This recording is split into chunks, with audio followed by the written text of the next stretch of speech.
भगतजनों, भगवान के नाम में इतनी शक्ति होती है कि भगवान का भगत, भगवान का स्मरण करने वाला, भगवान के स्मरण करने वाला भगत कभी नहीं हारता।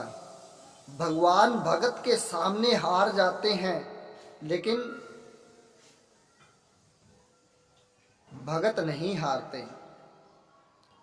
ऐसा ही उदाहरण मिलता है महाभारत में, जब श्री कृष्ण ने कहा कि मैं पूरे महाभारत के युद्ध में अस्त्र शस्त्र नहीं उठाऊंगा, तब भीष्म पिताजी ने कहा कि मैं भी गंगा का पुत्र नहीं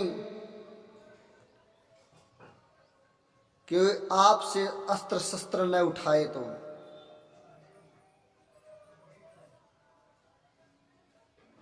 तो भगवान भगत के सामने हार गए। वो एक तरफ भगवान का स्मरण करने वाले थे, भगवान का नाम जप करने वाले थे। स्वयं भगवान श्री कृष्ण अर्जुन के पास में थे,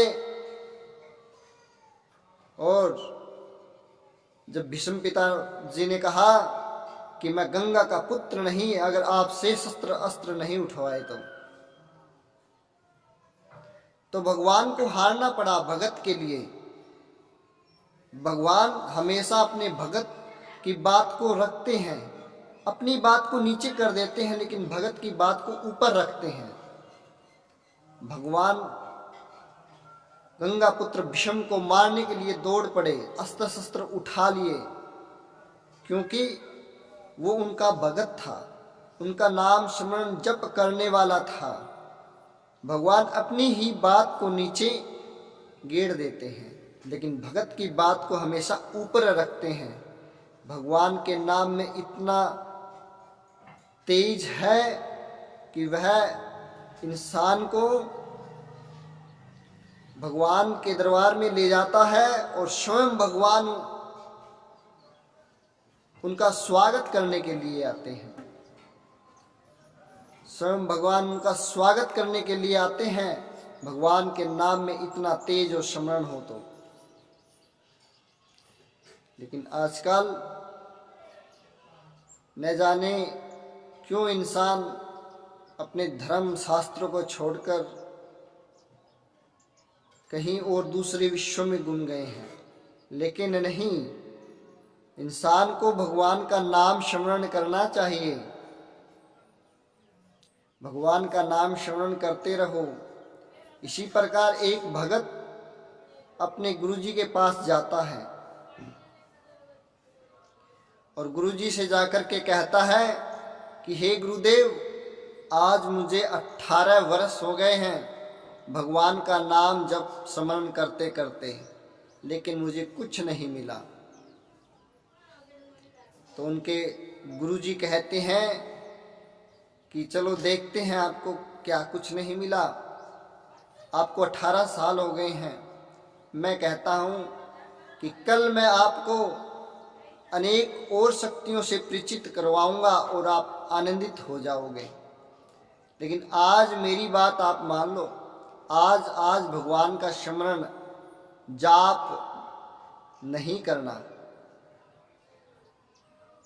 और कल मैं आपको अनेक और शक्तियों से परिचित करवाऊंगा। तब वह भगत जब गुरुजी को प्रणाम कर करके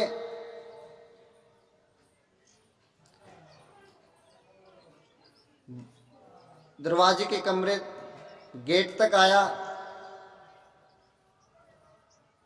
तो वह रोने लग गया। दोबारा गुरुजी के पास गया कि हे गुरुदेव,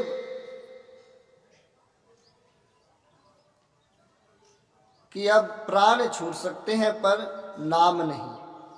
उसकी आंखों से आंसू निकलने लगे कि गुरुदेव, प्राण छूट सकते हैं लेकिन नाम नहीं। तो गुरुदेव ने कहा कि जा, तुझे 18 साल में ये मिला है कि प्राण छूट सकते हैं पर नाम नहीं। जब एक बार आपकी जीवा भगवान के नाम का स्मरण करने लग जाएगी तो वह आपको भगवान का बना देगी। आपसे कभी भी भगवान का नाम नहीं छूटेगा। इसलिए भक्तजनों, भगवान का स्मरण करते रहना चाहिए।